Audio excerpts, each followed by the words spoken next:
Hello and welcome back to Broadened Horizon. I am your host, Drake Riggs, and I know it has been a good while, but this is the big 1 year anniversary episode, episode number 10. You know what they say, better late than never, am I right? Joining us first today is the new Rizin featherweight champion, Juntaro Ushiku. After Ushiku will be one of the most iconic voices in MMA history, the one and only Lenne Hardt, and no, I'm not going to do an impression. Following Lenne is the Deep Jewels atomweight and microweight champion, Saori Oshima. And last but not least will be two past guests from the show from the first two episodes, first being the boss himself, Nobuyuki Sakakibara, before closing out with the GOAT, Megumi Fujii. Thank you to all of them for celebrating on this episode, and to those who submitted questions for the end of the show. All versions of Broadened Horizon can be found on MyMMANews.com, those versions being video, audio, and Japanese audio.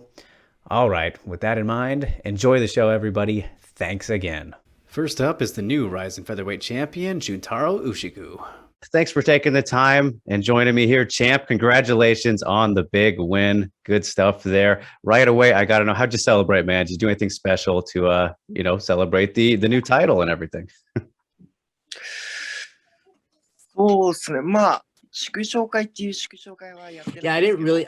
I really haven't like なんか celebrated. とかでたく I've さんの done a 方から本当におめでとう celebration party or とか anything, but ま I've あ been その receiving おめでとうって receiving 言ってくれ tons る and ことが tons of すごくたく texts さんありました。 by many それ people はまあ about すごい嬉しかったですね。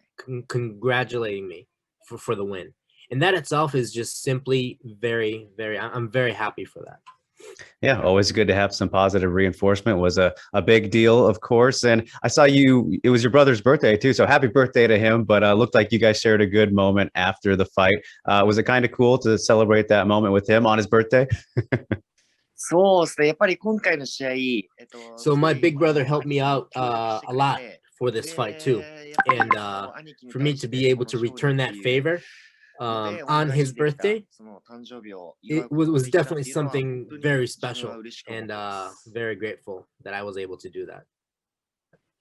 Yeah, talk about some great timing, right? Worked out, and very cool to see that, special moment come together. And as for the fight itself, Juntaro, like, did you see it playing out that way against Saito? Was he as tough as you imagined, or was it unexpected a little bit how things went?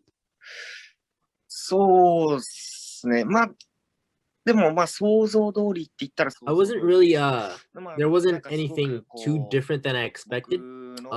Saito fought exactly as I imagined. I think he worked on a lot of his a lot of defense from my peak down performance. So I really felt that he worked on his defense a lot for this fight. Yeah, I mean, he still went out there though, and were able to get past that, and land just a absolutely perfect knee, to get the cut on him, and that thing was nasty. That was one of the nastier cuts I think I've ever seen. When you saw that, did you know that it was going to be over? いや、最初は鼻が折れ Yeah, so at first I thought it was a broken nose, and I thought all that blood was coming from a broken nose. So while the doctor was checking on him, I was assuming that it was going to start again. So I was getting myself prepared. I wasn't getting myself too excited. But after the doctor stopped it and looked at Saito's cut, I realized it was a cut right by the eye, and it made sense that the fight was stopped. Yeah, definitely. I mean, like I said, that thing was pretty wild looking, and definitely wouldn't have been able to see if it continued. So justifiable, and I mean, a great knee by you to cause the stoppage. So good stuff there, man. And what a Rizin debut to make, right? Getting the title right here, and you looked very, very calm out there, like it wasn't your first time, like you'd been there multiple times. Did it feel? What was the experience like? Doing this big fight for your debut. Did everything go according to plan? Was it smooth? Were you nervous actually?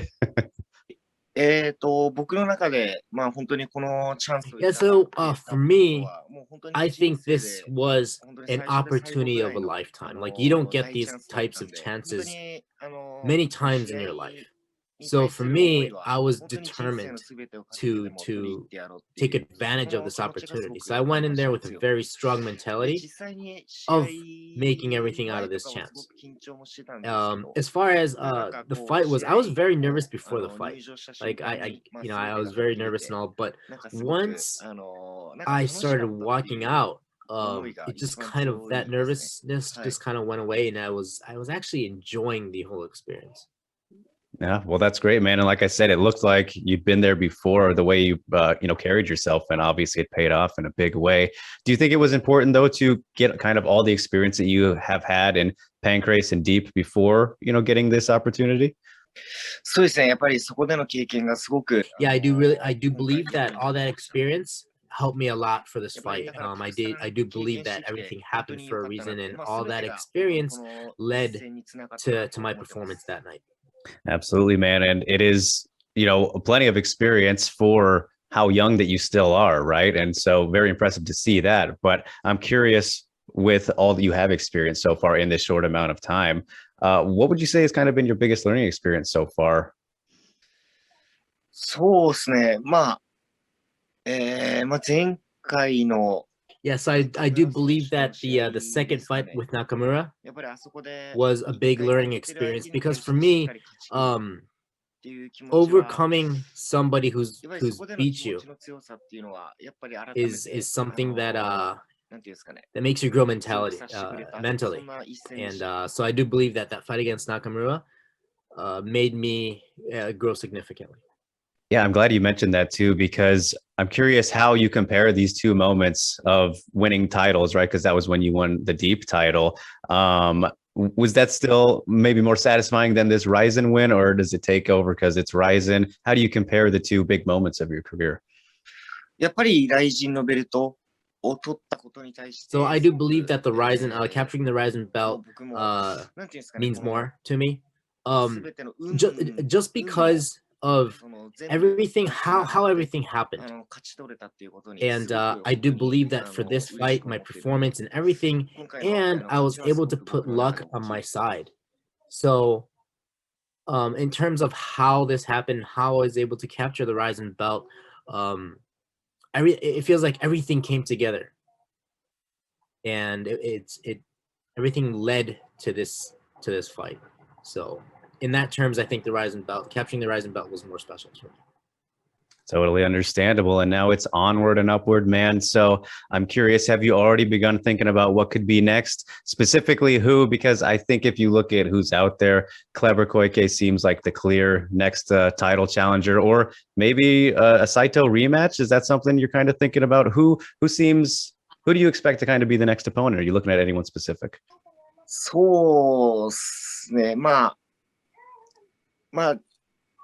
結構いろんな選手と。Yeah, in my mind, there are only a few specific names that probably make sense at this point, but obviously, matchmaking is about timing, and there's so many other aspects that get involved during the negotiations. So I'm just getting myself prepared, mentally and physically prepared, to be able to fight anybody. All right. And speaking of timing, when do you kind of hope to get back in there? You look, great, not very scratched up or banged up on the face. Maybe the rest of the body might be a little bit sore as usual, but do you have an idea of when you want to fight next? Are you hoping to get on the big New Year's card, I imagine, too, right?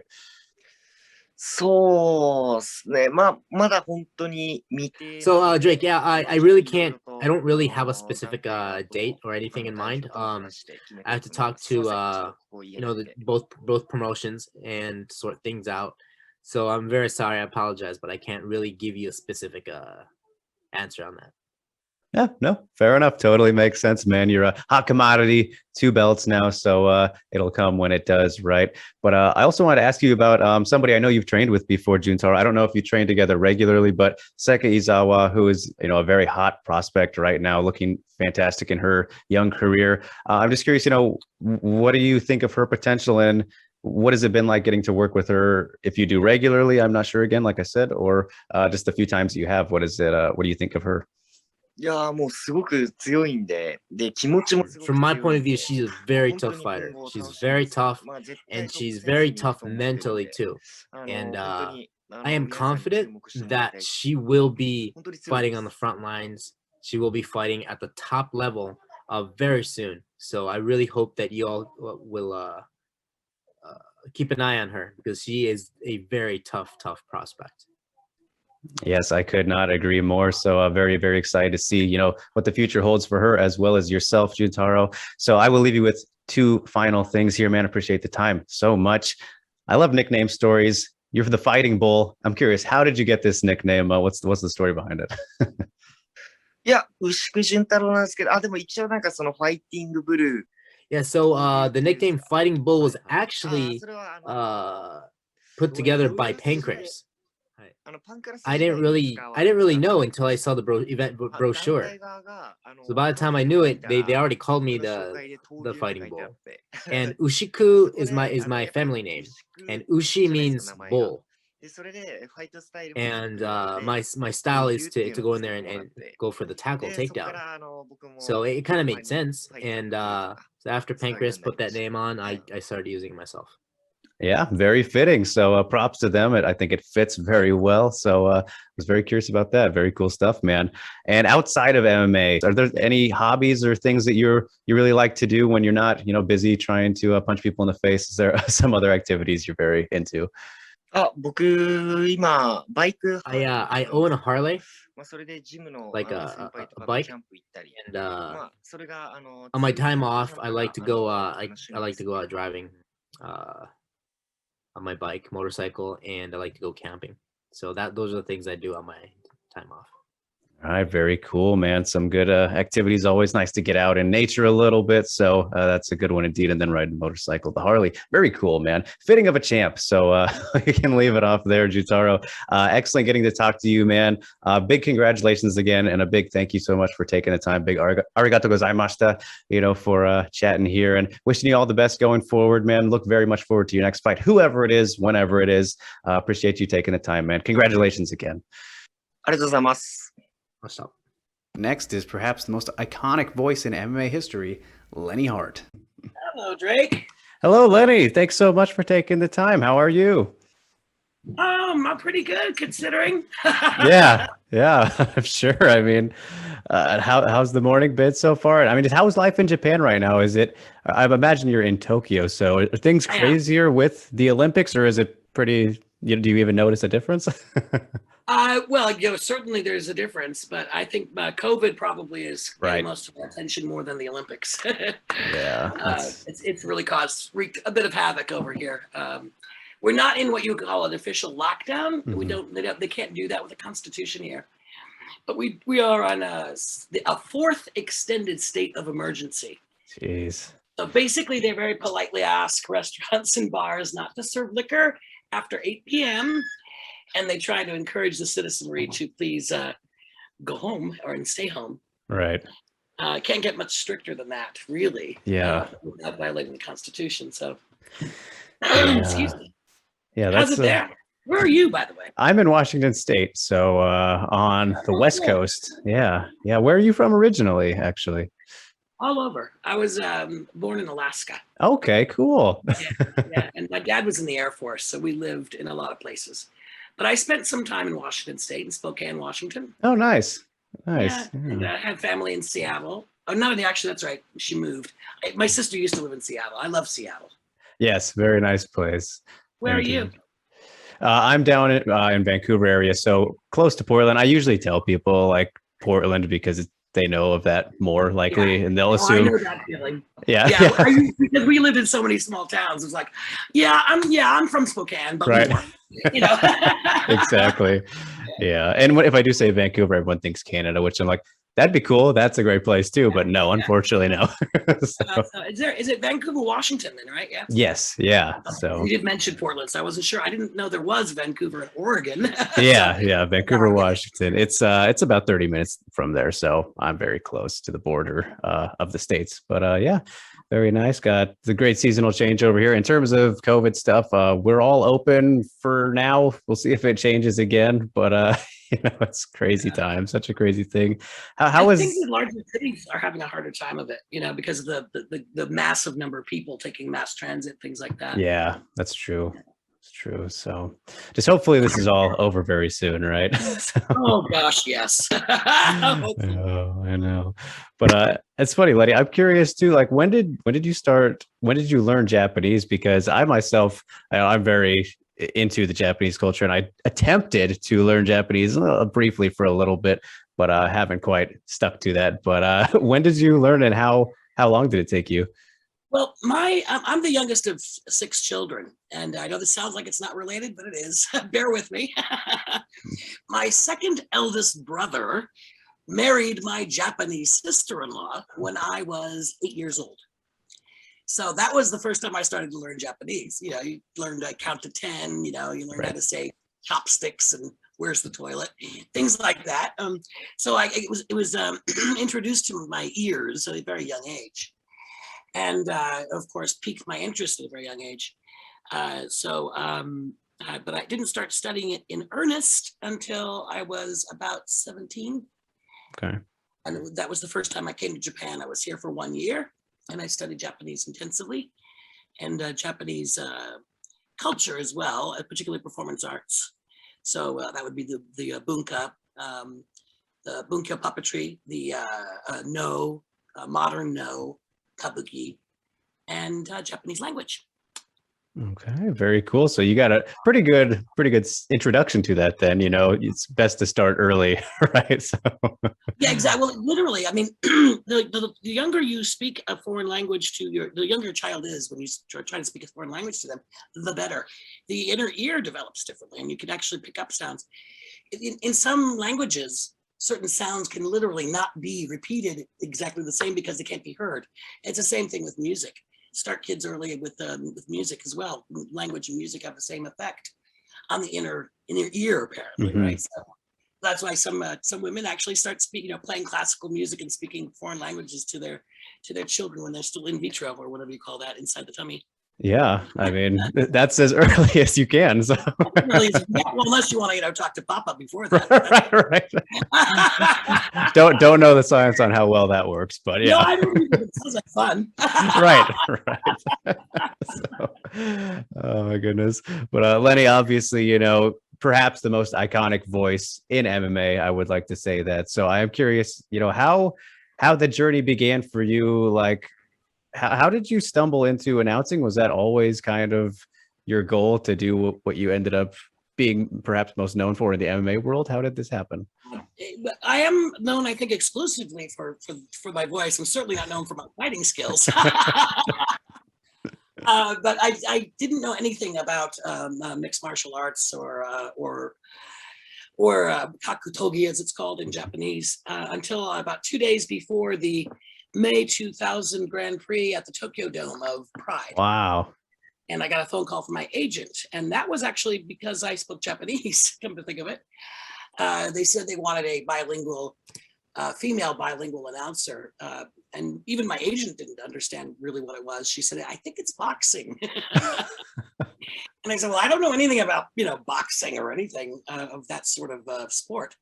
But they wanted someone who was bilingual, someone who was free 2 days from then, right? And also someone who wouldn't be shy in front of whatever it was, the 30,000, 25,000 seat Tokyo Dome. And I said, well, it sounds like me. And I'm free, so yeah, sure, let's go for it. So as they say, it's kind of serendipitous. Yeah. Wow, that's crazy. Just kind of the opportunity arose and jumped on it. So it worked out, right? And how was that first show, that first experience doing that? Like, of course, you get to think about it, like, yeah, sure, I'll do it. I'm getting this chance. But then once you're in that moment, were you a little nervous? Like, tell me about the experience. I wasn't nervous at all. I really was used to, to working in large crowds. I'd already been an announcer and a narrator and an actress. And I had my own band, and so being in front of a large group, actually, I'm more comfortable. I'm really shy if I have to have a dinner party with 5 people. It freaks me out.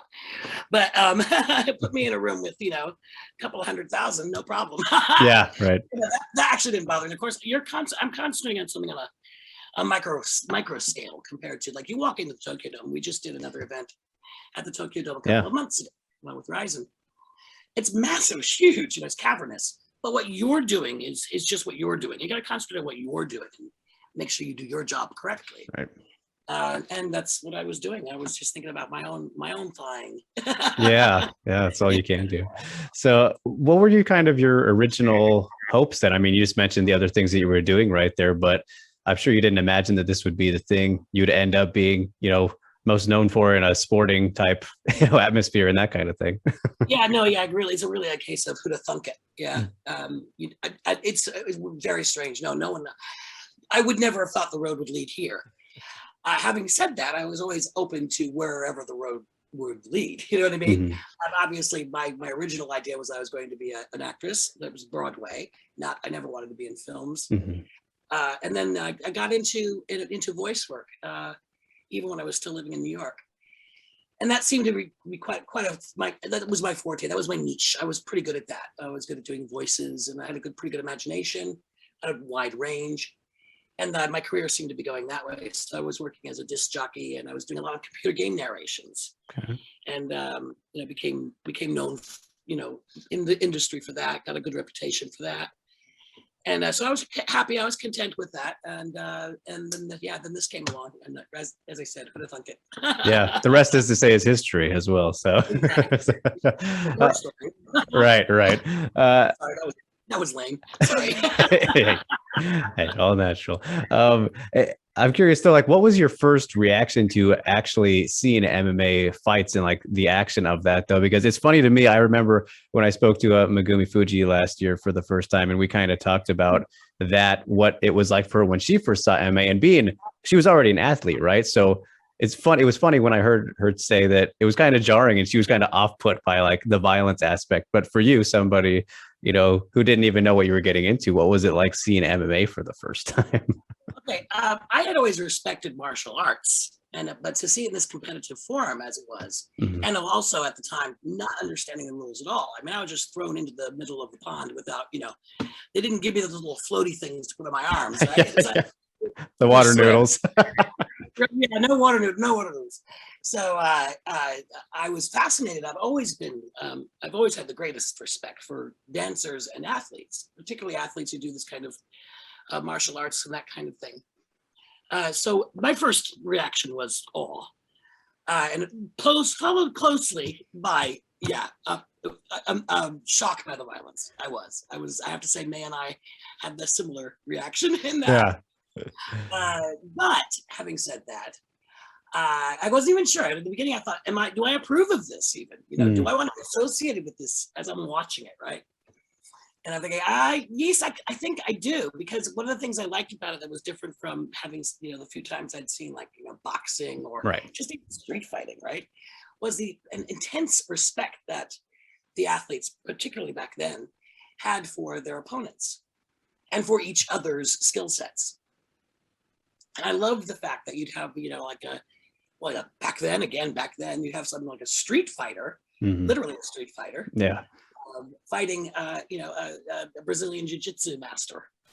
And you have to use not only do you have to use your own skills, but you have to be knowledgeable of your opponent's skills and find the best way to defeat your opponent with that in mind, right? So strategically, I found it really interesting.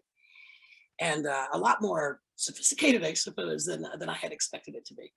Yeah, I think that's definitely fair to say. People, just might assume that it's just barbaric. I mean, you look back at when UFC was first getting big, and they called it human cockfighting and that kind of thing. So when you really, I hate that. Yeah, and I hate it's called. What's the other thing that they call it that I really hate is combat sport. Yeah, blood sport, right? Cage fighting. That kind of stuff. And that is what it is actually now in North America, because they developed that side of it. Right. But it's very different in Asia, very different, in particular in Japan. But Japan is unique among other Asian countries as well. I mean, just in their own culture, having been closed off from the rest of the world for so many centuries. Only relatively recently, was 1800s when it opened up to the Western, to foreign countries mostly. I mean, it was opened up to a certain extent to China and Korea, but not to the whole entire world, right? Yeah. I think that created a very unique culture, and within that culture is martial arts. Yeah. And it's really in the heart and soul here, and it's gone back for generations. It's in the blood. Oh yeah. Oh yeah, undeniable. So it's I think that's what makes it so special, among many other reasons, of course. But with all that in mind, Lenny, have you ever done any training or considered fighting yourself? I gotta ask about that. At times, I certainly wondered, gee, maybe I should do this. Maybe this would be good for me. I had a couple of fighter friends who told me that I would probably make a pretty good kickboxer because I've got long, strong legs, and I was a very serious ice skater and skier. Okay, cool. Mostly ice skater. And so I kind of had I had some preliminary training in that area that would have benefited me if I wanted to study kickboxing. But of course, you time flies and you don't get around to it. Now I really couldn't. Yeah. I'm lucky if I can make it up a flight of stairs these days. So. No, unfortunately, I think I'm too old to train with any seriousness. But as an exercise, as something to do for health, I think I'm still interested. There's a training center evolved just right like 30, I'd say 7 seconds away from my house. Okay, very close. It's pretty much across the street and down 2 doors. Yeah, just step right outside. You're there. Yeah, so that would be a good place to train. And I keep threatening the guy every time because the guy who owns it, he works with us at Quintet, and I worked with him on several different different projects all around. You know Quintet, right? So yeah, of course. So I see him all the time, and I keep threatening him. At the beginning, it was like, I'm interested in coming. He said, yeah, come on down. I still need to come on down. He said, oh yeah, great. By the 4th or 5th time, he's like, yeah, whatever. Right. See you once, right. But you get busy, and I think that's another thing that people I think need to respect athletes for is the amount of time and dedication, right, commitment that they put into this is just. It's just awe-inspiring. Yeah, no doubt about it. Just it becomes life. It's really life consuming, and it has to be. That's kind of just the thing about it. But yeah, very interesting. And you could even go train with Kurumi. I know she's been working on some of her skills. Yes. Kurumi Khan. Oh yeah, sure. Yeah, we're like this. What's that? But anyway, It'd be much of a challenge for anyone at this point. Right. I am curious though too, how did you come up with kind of the style for your announcing? Was this just an on the fly thing? Because again, one of the reasons you're so iconic is because there's no one else like you aside from maybe some imitators, which potentially we'll get to. But how'd you come up with the style? Excuse me. Yeah, it was very organic, and it still is. When people ask me how did I I tell the same story over and over and over again. I feel a little bit bad about that, but you don't get new beginnings, right? I mean, I can't change what it started. Exactly. It did happen organically. I remember it was at the very first one I did, the 2000 Grand Prix, and I remember thinking to myself, the only point of reference that I could really come up with to try and decide that how do I do this and how do I do it right. Were the old black and white boxing movies we all have seen as kids, right? And the Sunday matinee, rerun theaters or whatever at home in your old. Well, actually, you're probably too young to even have a TV, but you just have a TV, right? Yeah. Well, we used to have these things called television sets, and in the afternoon, they would run old black and white films. And that was the only reference I had. So the guy in the middle of the ring would pull the microphone down from the ceiling, and in a very flat, almost like he was unimpressed tone, call the athletes out. And I thought they deserve better than that. So after having seen a couple of these matches, of course, the wonderful music and the pyrotechnics and everything going behind the production side of it. And then these athletes coming into the ring and they're working their asses off, and with this incredible training and sophistication of skill, and they deserve better. They deserve to be heralded in, I thought. More pomp, more circumstance. So I was thinking that, and so I did it. Yeah, no kidding. And it worked out. Yeah, I would listen to music. I would feel what the what the spectators are, how they're reacting. Sometimes they're quite quiet and subdued, and that's good. But sometimes you can tell they're falling asleep. Right. So maybe the next call I would do it would either be wake them up. instances would be to calm them down, because sometimes people get so excited. You need to have a nice little roller coaster ride there, right? So Yeah. So that happened organically over the first Grand Prix I did, and just developed, I suppose, over the years. I still try not to pre-think it too much, so I can get that live, spur of the moment inspiration. Right. But that is part of the whole event itself. Yeah, definitely. I mean, so do you try and do the same person's introduction the same every time? I haven't paid enough attention to notice from like fighters fight to their next fight, or do you try and mix it up for them?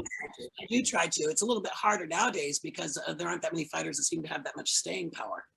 Right. You see a fighter, you might call them out, 2 or 3 times, and you see their style, you understand their skill. They haven't changed their theme music. That's another thing. A lot of them change their entry music too much, I think, nowadays. Excuse me. So they don't get a brand going. Right. That's a mistake on their part, I think. But I do try to. I always did, especially with people like the Nogueira brothers, right, Silva, and all that. But they knew who they were. They knew what they were doing, and they knew even the way they would enter. Sakuraba was always a little bit funny, and Fedor was always very serious. Yeah. So I did their calls the same, as best I could, the same every time. That was partly for the athlete themselves, but also because of the fans. They like that. Some of them call the name along with me. Right. So so I would do that. And as I said, nowadays it's a little bit more difficult because there aren't that many iconic fighters right now.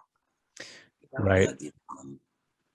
Partly because, of course, that there were so many greats that came before them, and that encouraged so many athletes to do kakatobi, mixed martial arts, that you got kind of a plethora. You know what I mean? Yeah. But you also have, I think it's a very different attitude with some of the younger athletes these days. A lot of them come out as if they're the undercard, and they come out as if they're the main event. Right. It's like, calm the hell down there, dude. Get a reputation before you claim to have. That bothers me a little bit, but that won't change the way I call their names. I do try to give them something unique, and to maintain it for their sake. Definitely. And now that I think about it, it hit me while you were saying that you get tension pretty much the same every time, and he's his entrance is also, he uses the same song generally, so that's a good one, right? He uses the same song, and Tenshin, but unfortunately we're losing him. Yeah, exactly. Very sad. He's going on boxing. I wish him all the luck. Him all the luck. Absolutely. And are you in like full work mode when you're working an event? Because you get a little break to watch, right? And I know you do the countdown, let everybody know like there's 2 minutes left, or however, 2 or 3, whatever it is. Do you get to watch a good amount, or are you just so focused on, all right, I gotta, No, I have to watch. I mean, even if I didn't want to, I have to, because I have to know who won and how they won, and how seconds and what round and all that. So no, I've got the best seat in the house. Absolutely. I mean, there's no one in front of me except the cameraman and the photographer. There you go. Good seat to have. Yeah. And over time, Lenny, did you ever consider, like, once you got more knowledgeable about MMA, and especially seeing these fighters compete more and more, like the Fedors and Nogueiras, all that, did you ever have any interest in like doing commentary, or did you never feel like that was the thing for you? Oh, I don't know enough about it, commentary, and I know some great commentators. It's a completely unique and different skill set, and I have great respect for those who do it. I think that's better be done by people who are experts in the sport, who understand the rules to a T, right? And former fighters themselves. That's what it should be. You're going to give your color commentary and your straight commentary, and I just don't have the skills. I have somebody. If you need somebody, I can recommend you. Yeah. 3 or 4 who are superb at it, but it's not my forte. Right. Fair enough. I mean, you got your thing going on. So when you look back at the Pride days, though, I mean, obviously so many fantastic memories, to choose from, but I'm curious for you, like, what are some of your fondest memories, whether it's a fight specifically, something that happened behind the scenes? Like, what are those moments that stick out the most to you from the Pride days?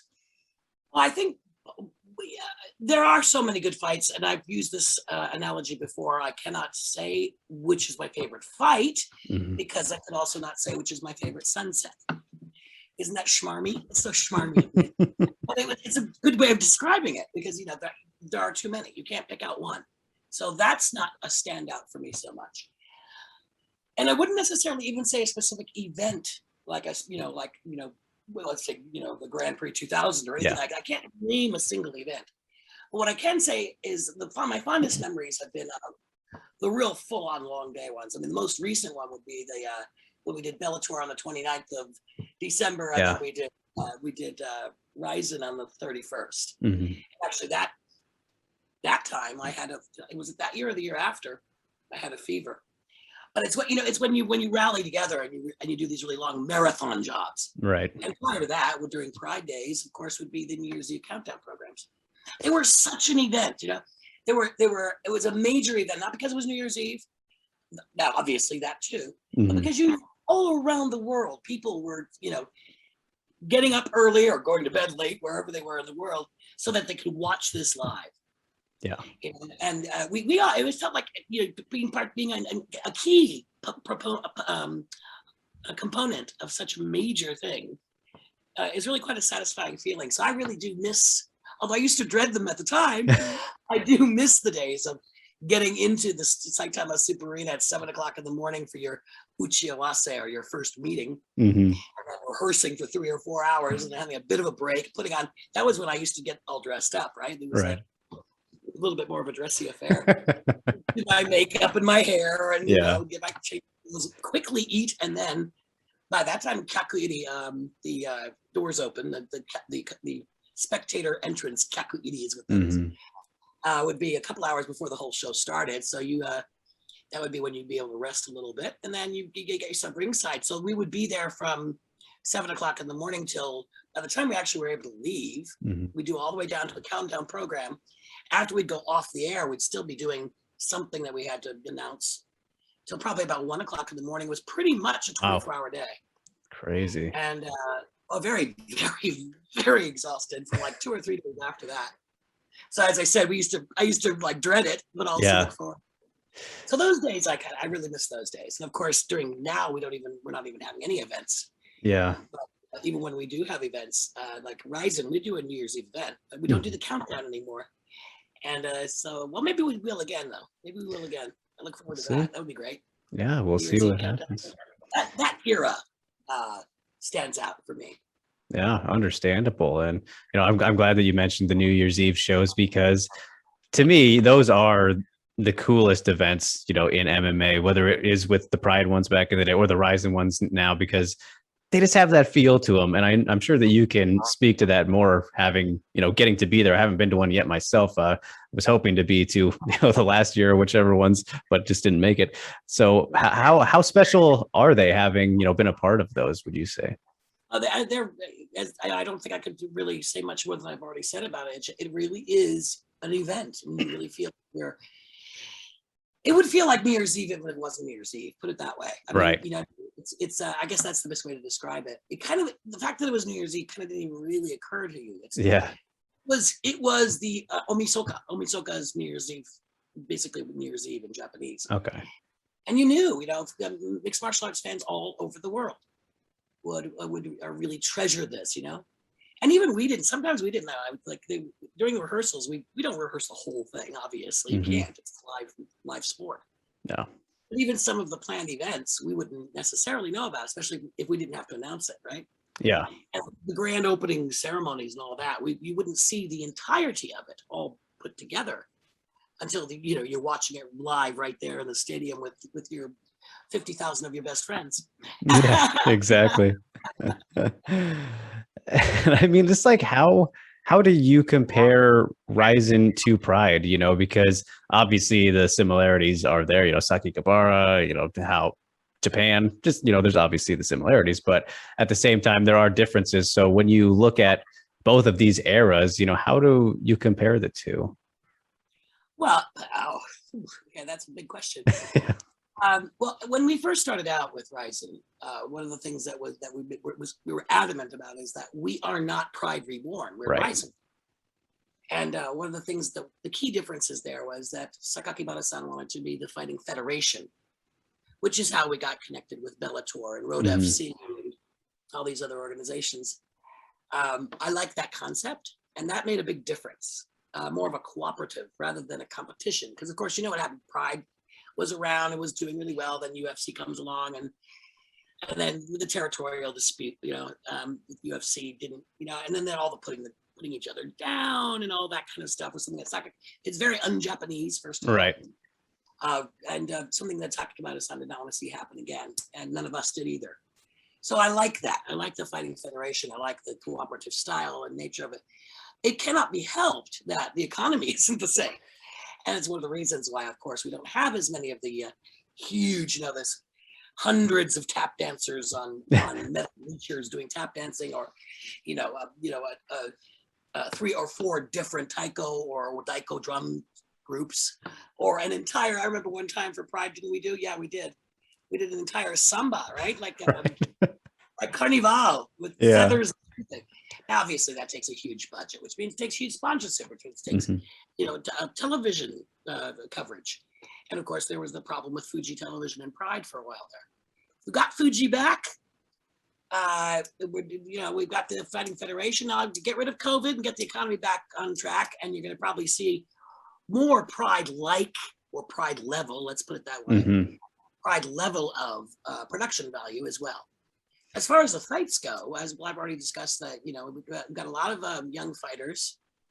Not that many that have really stood out as much as I'd like to see, and because again of COVID, we are not seeing a lot of foreign fighters here, and therefore we're also seeing lighter weight fights, which take longer. They often go the full 3 rounds. One thing I will say positively about RIZIN is I like that we're doing other types of matches, like we do a lot of kickboxing. Yeah. Really cool. You'll notice that I don't know if you watch much, but I don't. Always. Oh, cool. Well, I take a back seat for the kickboxing matches that we do, because it's just tradition. A lot of what we do is based on tradition. So the gentleman who announces for that usually, I don't say anything about how many minutes left or anything. Right. So I have to kind of remember that, though. That can be tough, especially if you have a long day. Wait, hang on, this is a kickboxing. How many rounds? I don't say anything for this one, right? So, accidentally get it on the mic. Yeah, it's a lot that goes into it, right? And do you watch much MMA outside of the events that you work, or is that pretty much the exclusivity of your MMA, in watching? I watch the things that I work at, obviously, and that's plenty. Yeah.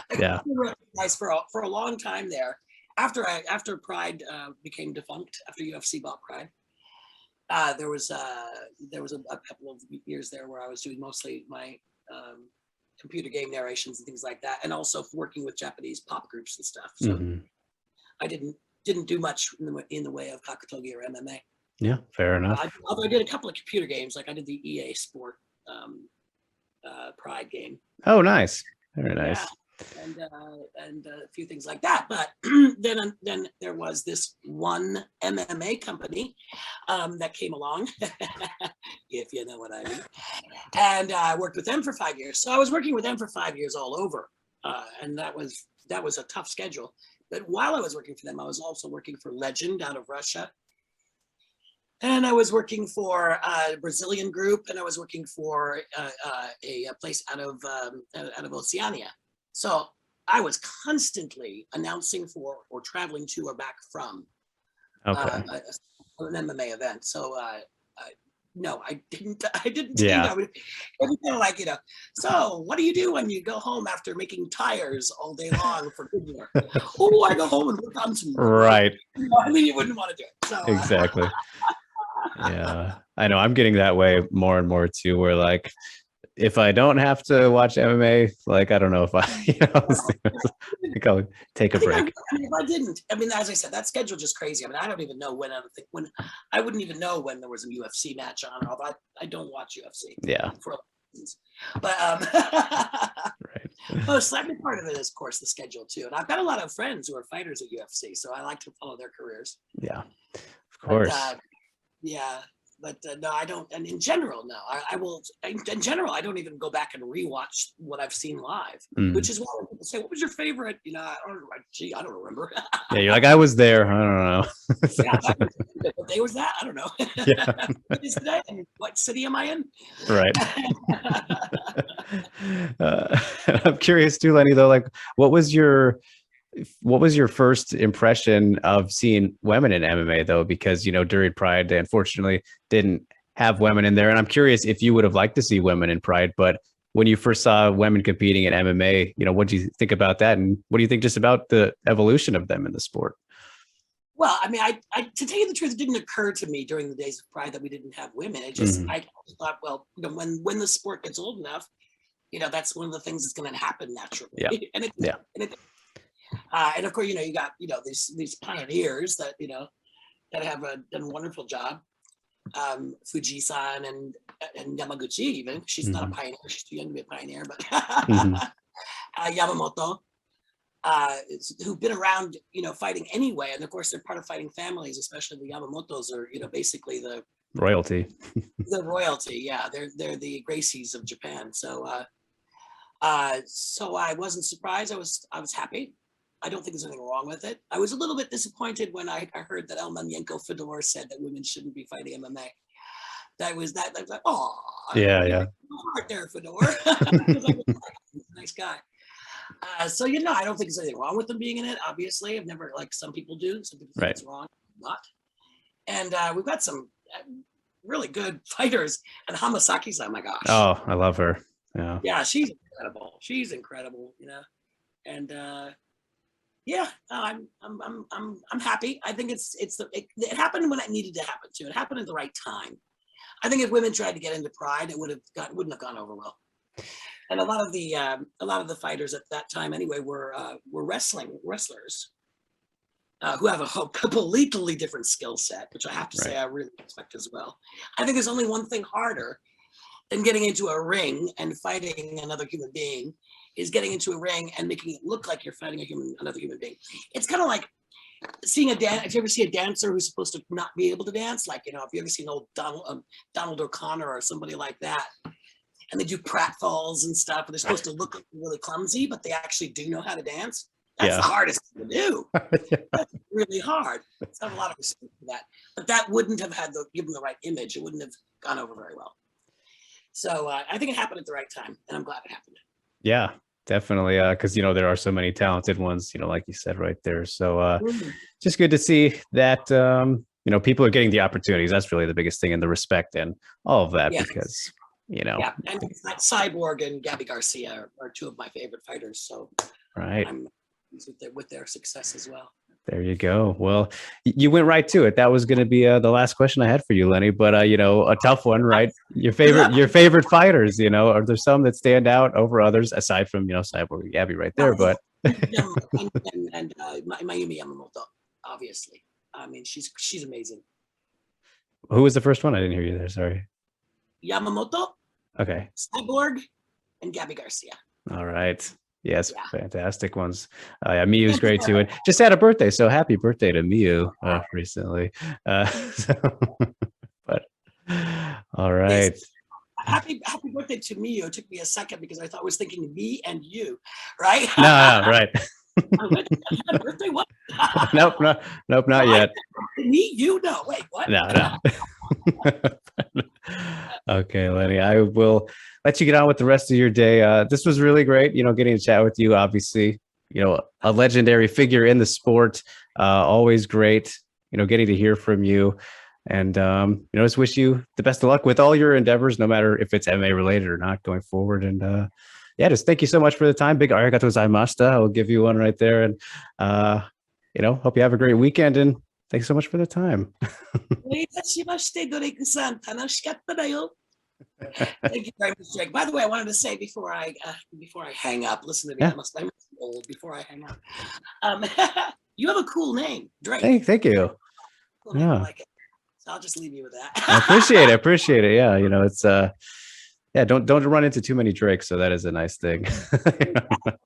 My brother, when I said that, married a Japanese lady when I was 8 years old. His name is Dane. Okay. NE, which is also an unusual name. Yeah. So pretty cool. You remember those easier though, right? So, Yeah, exactly. Yeah. so- all right, Okay, Lenny. thank you very much for this. I enjoyed it. Yes, thank you. Thank you so much. And yeah, like I said, wishing you all the best and have a great rest of your Saturday. What's the morning for you? So you got the full day. Yeah. All Stay right. healthy, stay safe. Yes, you too. Bye-bye. All right. Bye, Lenny. Joining us now is the Deep Jewels Atomweight and Microweight champion, Saori Oshima. Thanks so much for joining me, Saori. Great getting to finally chat with you. Big congratulations on the very impressive RIZIN debut. It was about time, just a matter of time before you got in there, and you looked awesome out there. Curious, what did you do to celebrate? Anything fancy, anything special on the big night? そうですね。でも、勝利を祝うのは、First of all, thank you very much for your comments. And how I celebrated my victory is to answer is nothing. Raising the two children, it's been a handful, and my life has not changed a single bit, and I'm just following the same routine. All right. So yeah, I mean, it's good to kind of keep yourself a little bit humble in these kind of moments, right? And treat every victory as the same. Is that kind of how you go about it? そうですね。やっぱり誰が相手でも、 You know, no matter who your opponent is, my thing is to do my best, to give it all. And regardless of the opponent, I'm able to prepare myself to fight because of the people who support me. And I'm only here because of the people who support me, which means that I have to stay humble and appreciative. Definitely, totally a good way to look at it, I believe. And as for the fight itself, you know, taking on Kana, who's a very well-known and great fighter in your division, did she surprise you with anything, or did it kind of, you know, play out in there as you expected it to?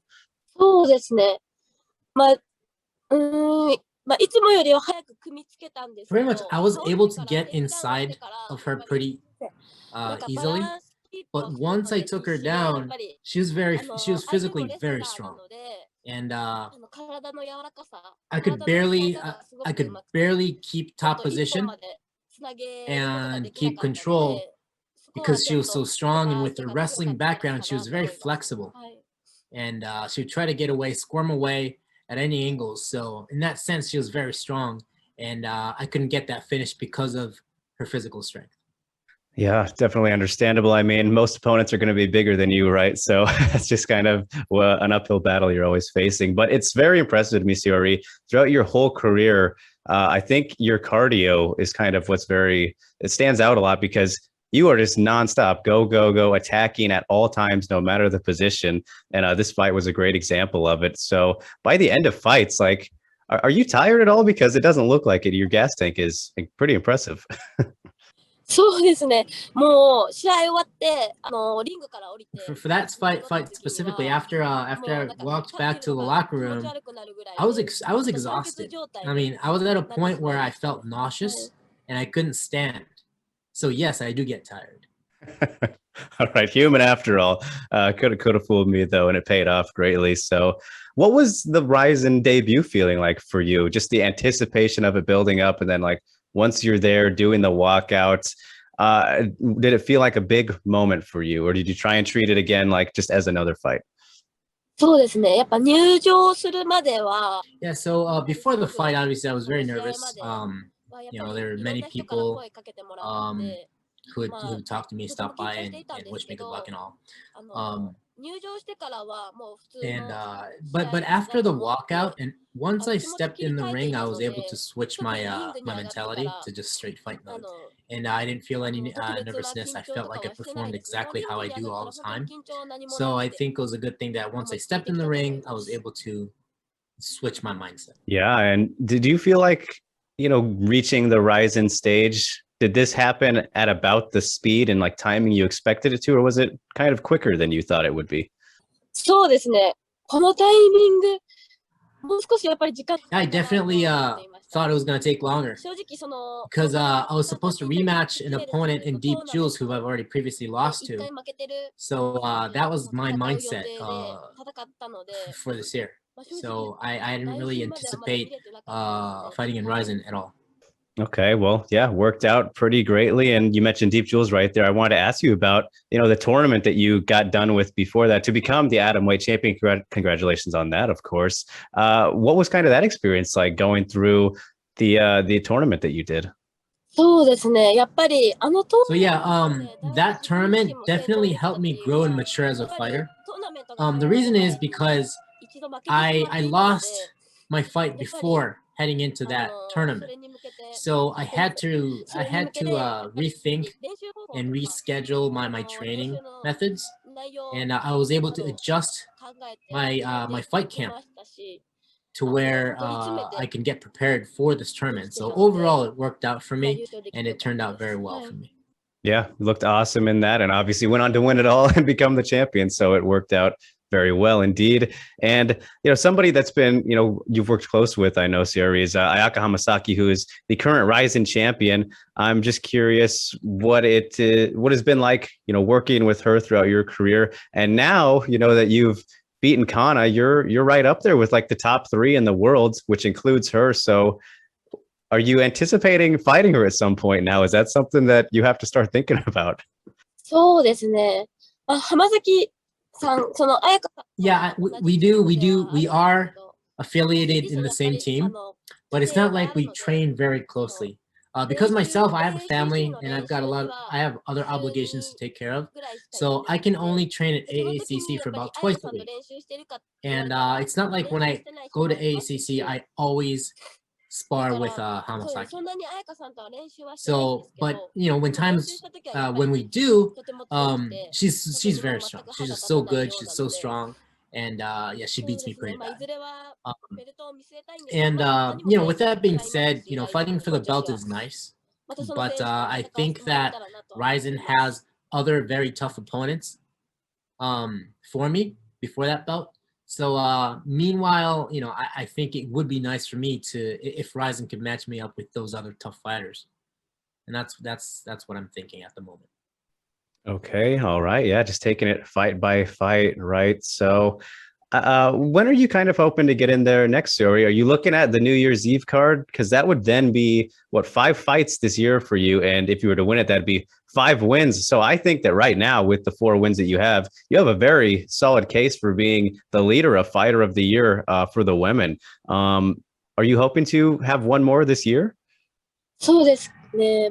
大晦日っていうのは New Year's Eve would be great, but New Year's Eve is also a very popular event for our, for Japanese fighters. So if I do get the opportunity to fight on New Year's Eve, that would be great, and I would love to take that opportunity and utilize that.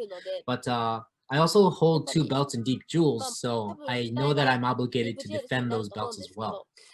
So I think my primarily stage will be Deep Jewels, and my main focus is that I focus on every fight to win, and I train hard for every fight. So that will not change for me. Staying busy, that's for sure. Many, many options for you now. And I know you're very busy as a mother outside of MMA. So how difficult is it kind of to balance motherhood and, having 2 twins along with MMA? And it was their birthday, yesterday or today, right? So happy birthday to your kids.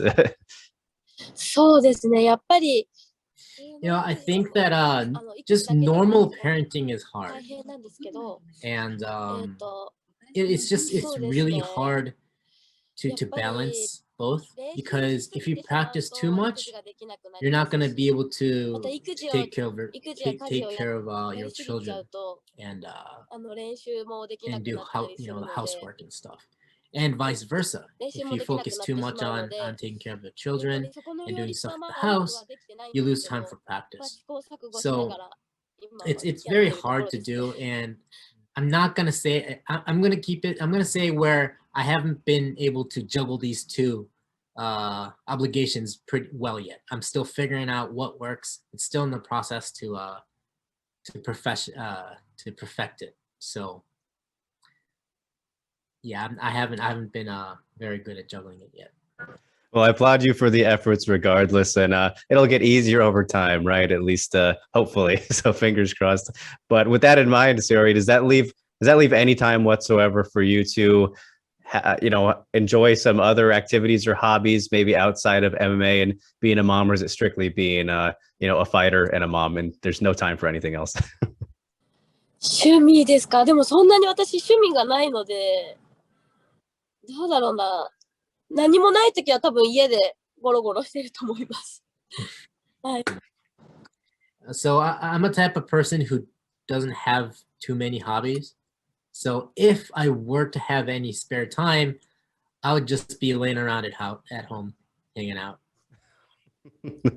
All right, nothing wrong with that. No movies or any animes, things you like to watch? 見ないですね、全く。I はい。 don't, yeah, I don't watch them. All right, nothing wrong with that. Hey, got to get the rest in when you can. So totally understandable there. But all right, we can leave it off there. Saori, I appreciate you taking the time so much. Congratulations on the great year that you've had so far. With the 4 wins, the title, the RIZIN debut, it's been a great year for you. So I'm very excited to see what the future holds and wish you all the best going forward. And look forward to whatever it brings in onward and upward in 2022. Big arigato gozaimashita for taking the time, and see you when I see you. ありがとうございました。It's the boss man himself, the RIZIN founder, Nobuyuki Sakakibara. All right. Well, thanks so much for joining me, Sakakibara-san. Great to get to talk to you, man. Hope you're doing well on this Monday. Great getting to chat. So right off the bat, we just had the RIZIN 32 press conference, and I noticed, things were getting a little bit heated there between Bobby and Kitamuris. So I'm curious, is that kind of stuff fun for you, or is it a little stressful, being in the middle of that kind of thing? ボビーをキャスティングするっていうか、Booking Bobby means that it's gonna bring a lot of attention. It's gonna create a lot of attention and people, and it's gonna create a lot of it's gonna provide a lot of headlines for many people. And I was aware of that, and I was expecting things like that. So with all the buzz and all the recognition it's getting, it's not that bad. It's not bad. But the one thing that did irritate me was that during the press conference, Bobby was also filming for his show using our press conference. And that one interviewer who would not let go of Bobby, he was a comedian.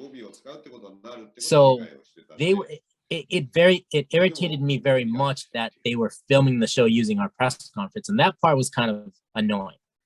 But overall, having Bobby on the card does bring attention, and it does bring headlines. So overall, that's good, and that is what was expected.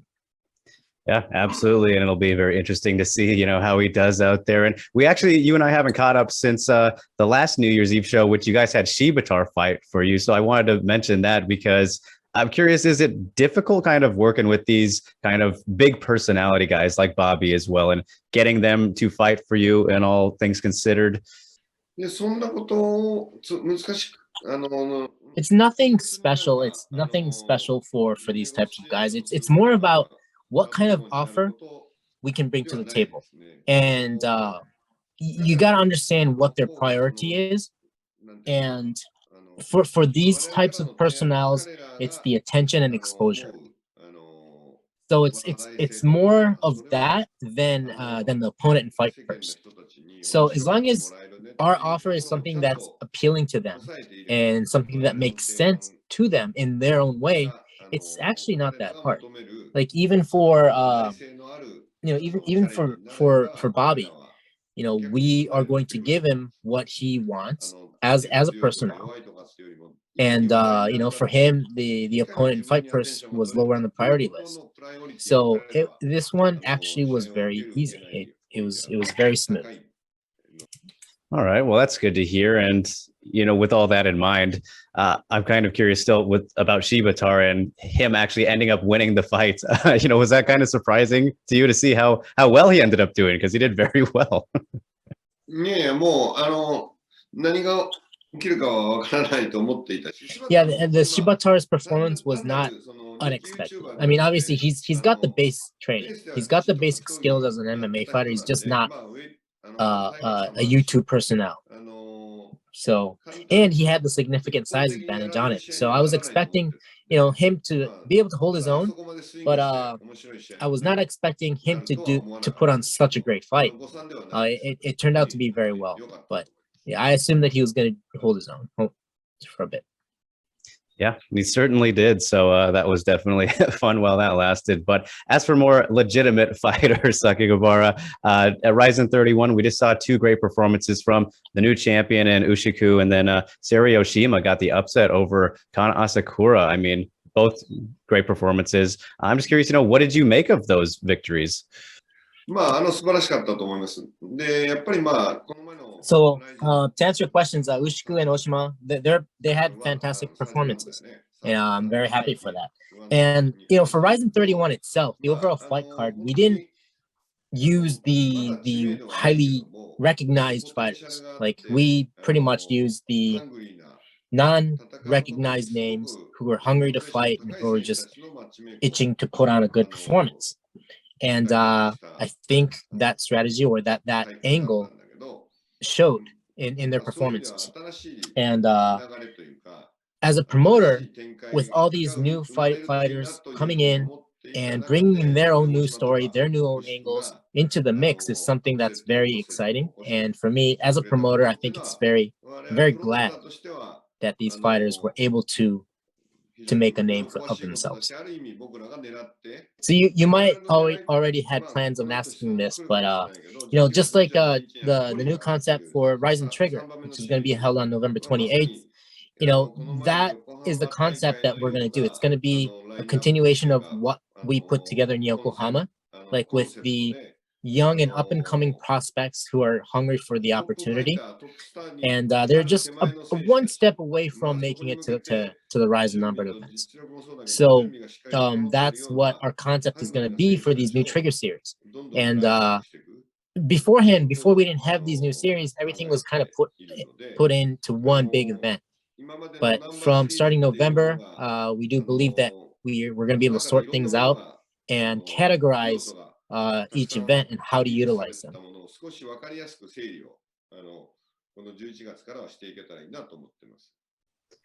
Okay, well, yeah, perfect. You read my mind, because that's actually where I wanted to go next, Sakakibara, talking about the Trigger series. And is Landmark, is that still going to be a thing too, or what's the story with that?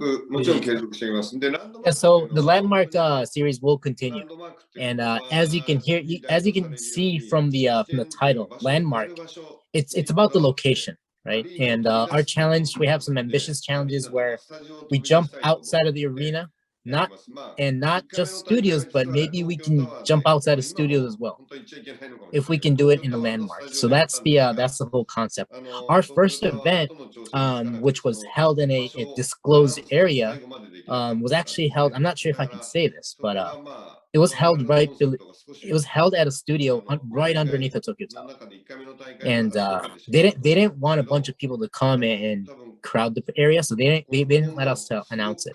So from the get-go, we kind of stepped off on the wrong foot with a Landmark concept, but the concept is still there, and I think the more innovative and challenging things from Rizin will probably start from Landmark.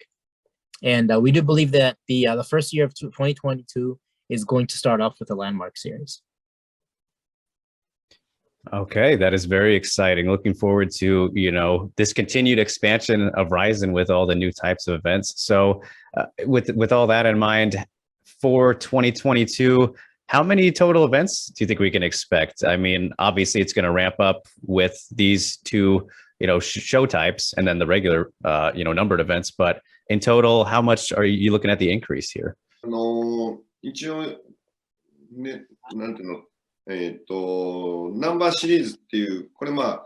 What I'm thinking right now in my head is, for 2022, thinking of doing 7 number series, the numbered events, which are primarily focused on the Grand Prix, the title fights, the more, the legitimate competition, competitive events.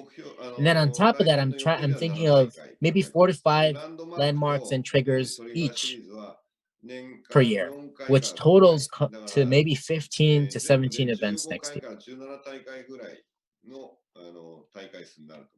All right. Okay. So that's a good number and about double then in that case. So that'll be exciting to see how that plays out. And in regards to the Trigger series, this is going to be in those fights will be in the cage, right? So what kind of inspired that idea?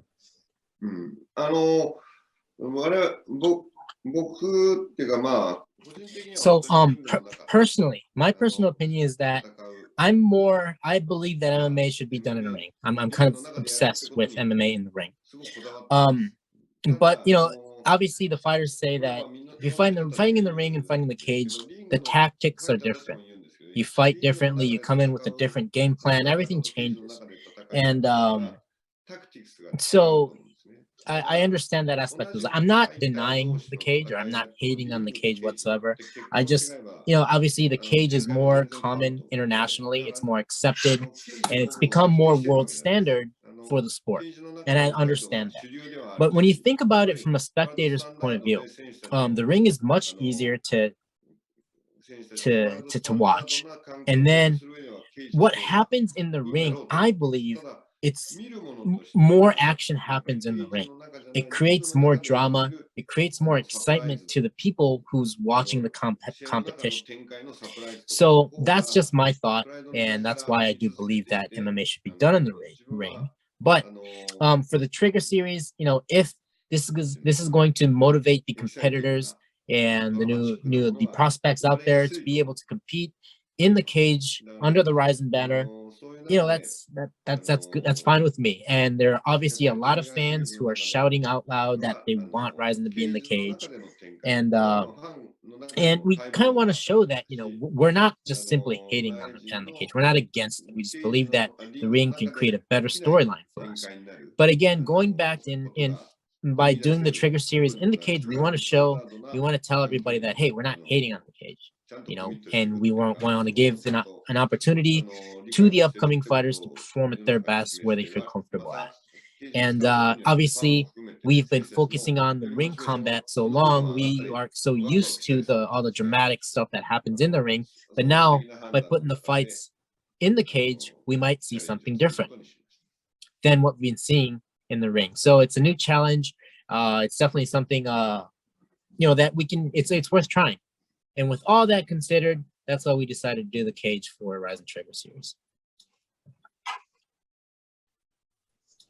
Yeah, I mean, it's like the rule changes, that you made, back whenever that was. It doesn't hurt to try out these things every now and then. So I like the thought process too. And I think there's good proof in that from RIZIN and Pride. Obviously, we've had many great stories over the years. But as for other kind of new innovations and new things that you've been doing, Sakakibara, also at RIZIN 30, you made some history with, bringing in Rina Panchan and doing the first women's kickboxing fight in RIZIN history. And she ended up getting the win there. Just curious, what you made of, Panchan, and can we expect more women's kickboxing in RIZIN?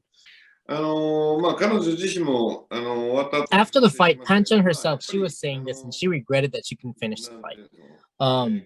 But both me and her wanted to see a finish, because what happens is that when you introduce a new genre into the ring, because we already have men's MMA, men's kickboxing, women's MMA, and then when you introduce a new genre, you're always going to be compared to that. And so what Panchan needed to do was she needed to put on a performance where it would blow away all those other genres and categories and make people say, oh, that women's kickboxing fight was so much better than men's MMA fight. And in hindsight, or it might be a little harsh, but she wasn't able to deliver in that aspect.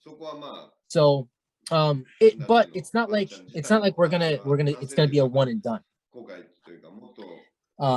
We will want to continue to challenge to see how it goes, because Panchan is motivated, right? She's motivated to be the liaison of introducing women's kickboxing to the casual fans.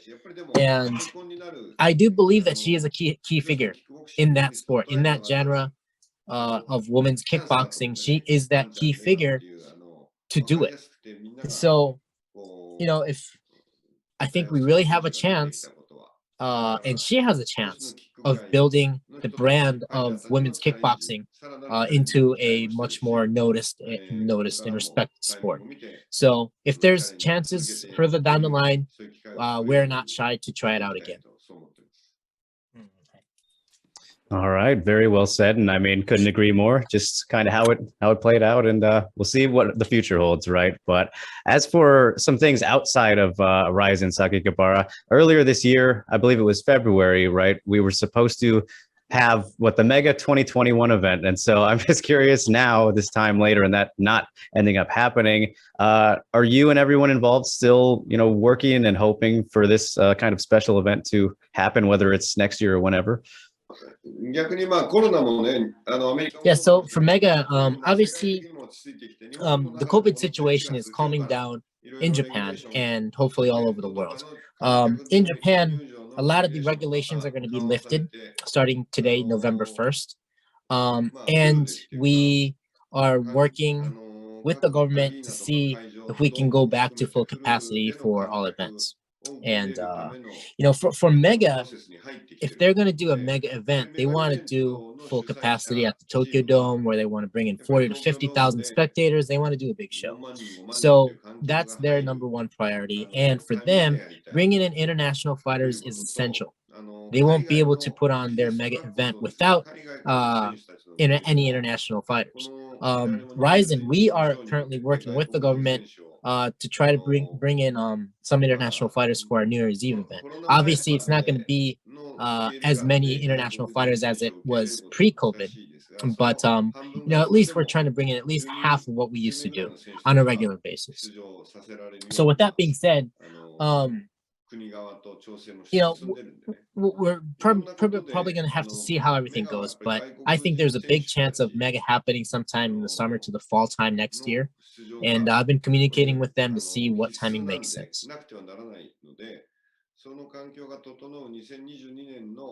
All right. Yeah. So fingers crossed that everything can kind of slowly get back to that normality where we don't have to worry about COVID at all. So fingers crossed for that. But in terms of other things that didn't or haven't ended up happening, Sakakibara, Takaru versus Tenshin, I'm not going to ask you specifically about when this is going to happen or anything like that, because I know you get asked about it a whole lot. But in terms of the importance of this fight ever happening, who knows if it's 10 years in the future, whenever it could end up happening, how important would you say, having been so closely involved with it, how important is it for this fight to happen at any point?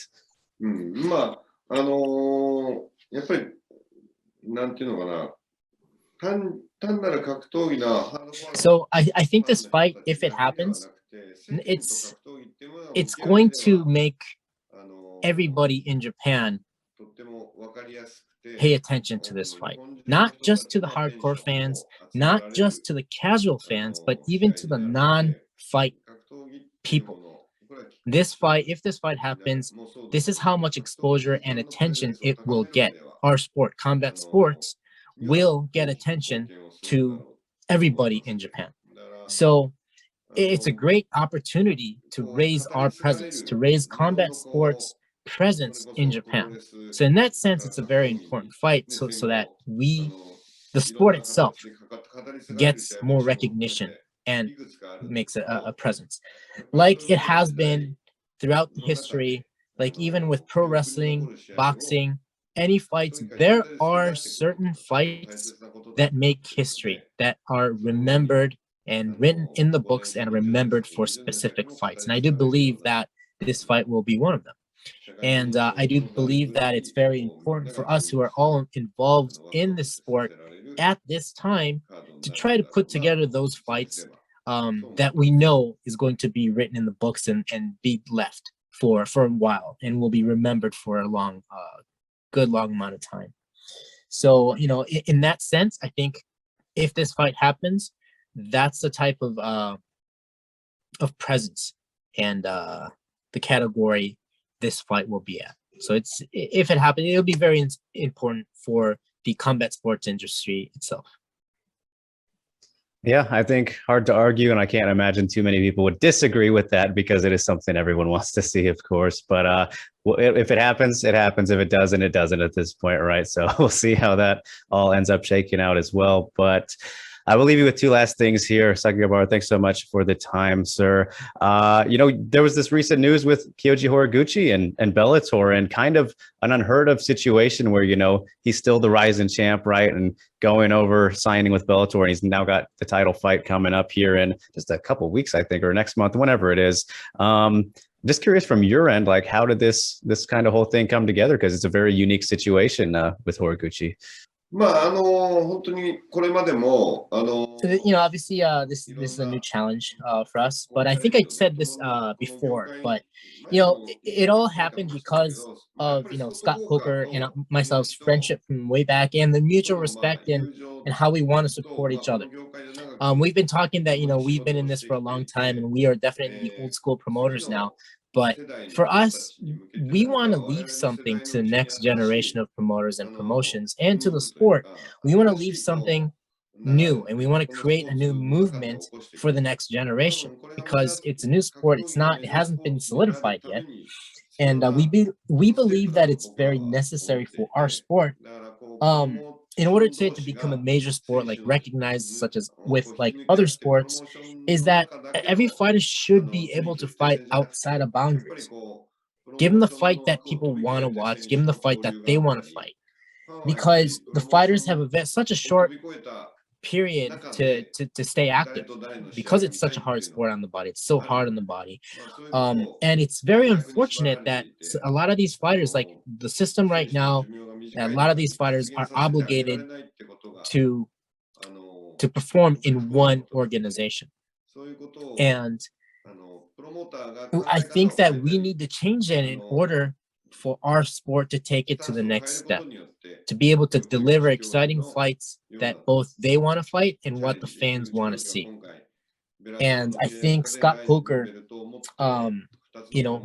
shares that same vision. He wants to start a new movement. He wants to create something new. He wants to leave something for the next generation. I mean, we do believe that Horiguchi can be the icebreaker of this whole current system.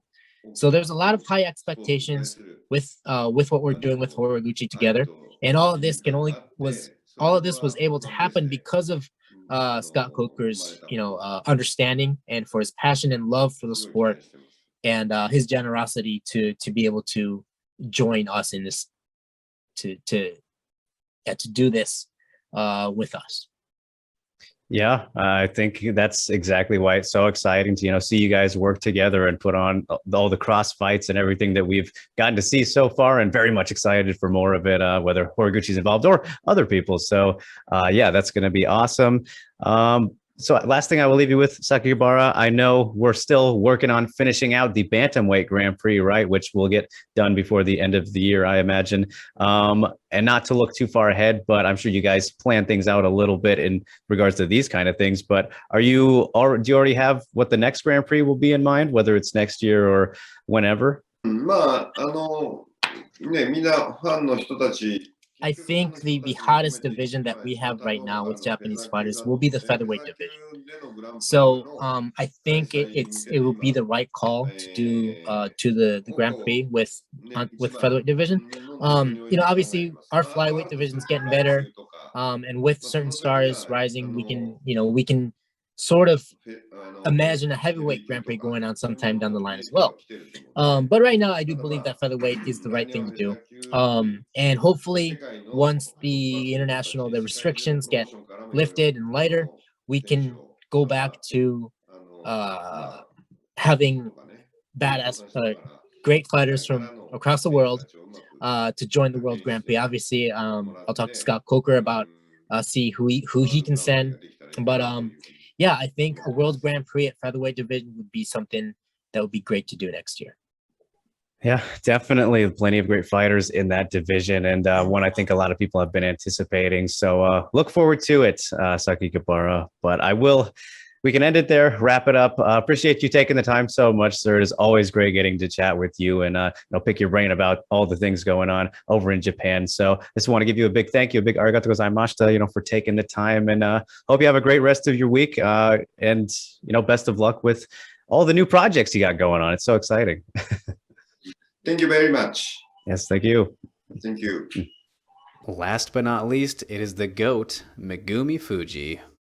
All right. Well, thank you so much for joining me here again, Megumi. It has been some time since we caught up, and it is the big anniversary show, 1 year for Broadened Horizon. You were on the very first episode, so I had to bring you back for number 10 here. Very special moment. And, you know, just can you believe that it has been a year since we did the story together on your career, your legacy, and caught up for the very first episode of this show. Thank you for being on, but can you believe it?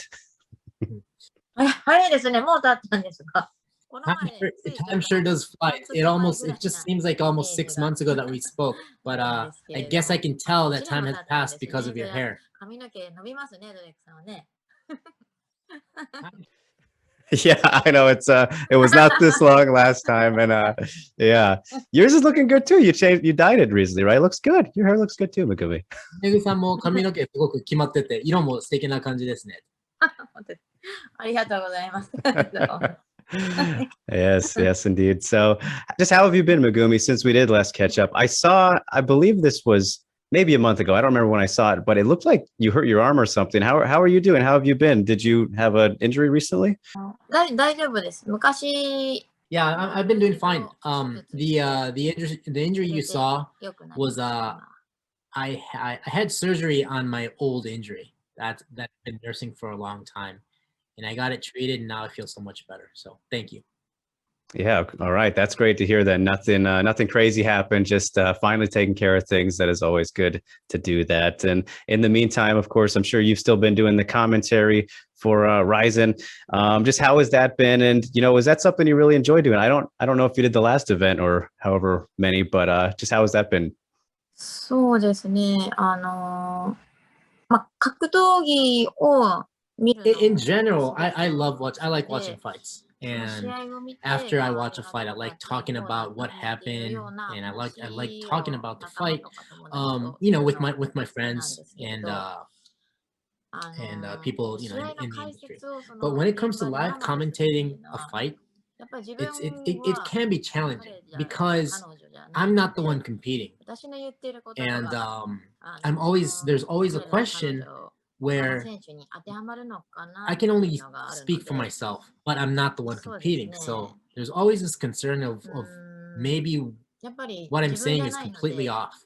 Maybe I'm not. I can't represent what they're thinking. So it's always challenging in that aspect, but I try to enjoy doing the commenting when I sit in that booth.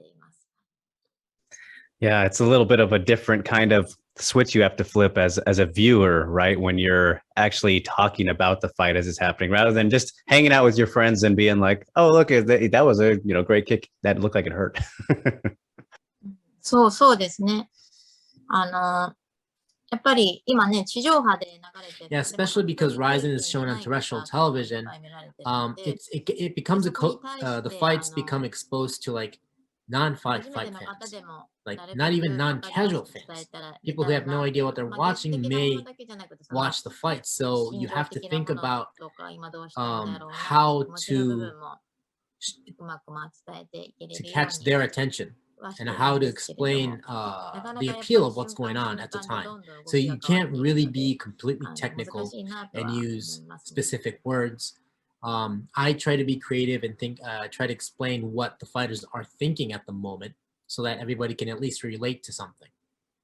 So, but you know, MMA, the situations and positions change so rapidly. It's so hard when you try to think.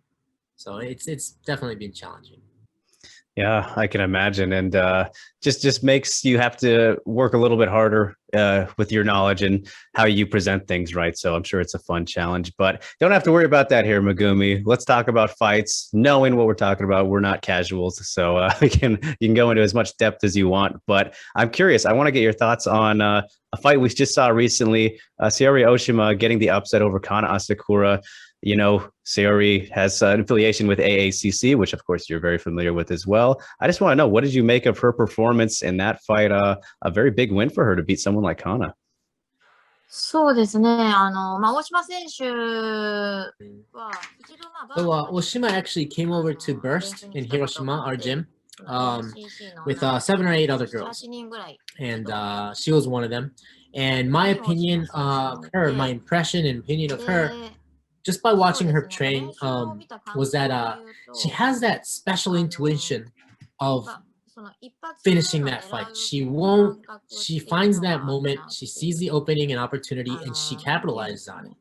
And it's something rare these days to see a fighter with that intuition. She always fights for the finish, and I'm sure a lot of other fighters always go for the finish as well. But Oshima has that special intuition where she sees that moment and she will not let that moment pass. A lot of other fighters can always go for the fighters, but they tend to lose that opportunity when it's there, and they can't capitalize on it. But Saori can. And I do really think that it's kind of a rare breed, rare skill set to have these days. Like, I mean, all fighters can do everything. They are very well rounded, and they have a very high base on all aspects, but that intuition is something you can't teach. And I think Oshima is one of those fighters who has that from the beginning. And yeah, it's something. She has something similar to what I see in Hamasaki Ayaka. And I'm to say the least, I'm very excited to see where she's gonna go. 彩香とか、そういう浜崎さんとか、ああいうタイプに似てるんじゃないかなと思います。Yeah, I couldn't agree more. I think it's very obvious just from watching her career to this point that there's something about her that you don't really see with everybody. So I think you said that wonderfully, and who's going to know better than you? So I'll take your word for it there. And you mentioned Ayaka, Megumi, which I'm glad you did, because I'm very curious to hear what you thought about her rematch with Emi Fujino. We saw, a while recently as well. Of course, both two fighters that you're familiar with, Ayaka closely, and then you fought Fujino back in the day, but that was 11 years ago, so a bit longer than when we last caught up. But I remember chatting about that on Twitter. So just what did you make of that fight? It was a pretty crazy one, and my goodness, Emi Fujino is just so incredibly tough. I don't know if I've ever seen kind of the bruising that she had after that fight on her face, but it was a very crazy fight. What did you think of this rematch? そうですね。一つの本当に、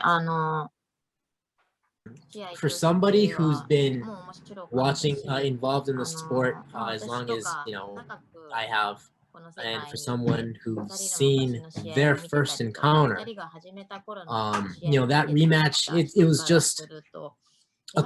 was just a wave of mixed emotions, one after another, and you can tell that they were definitely communicating through their fists. They were exchanging emotions through their fists by hitting each other in the face, and just putting myself in their position, it was very emotional for me, and I couldn't help but to tear up. And it was a very emotional fight for me, and I'm sure it was for a lot of people who have seen our sport grow.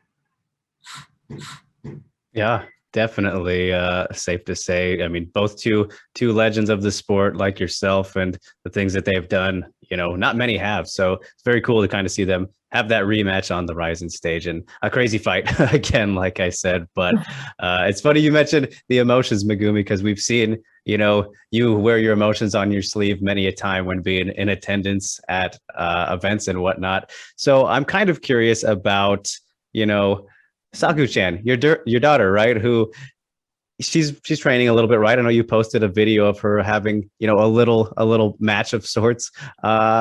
If she is to grow up and become a fighter, is that something that you imagine is going to be even more difficult to watch and be a part of?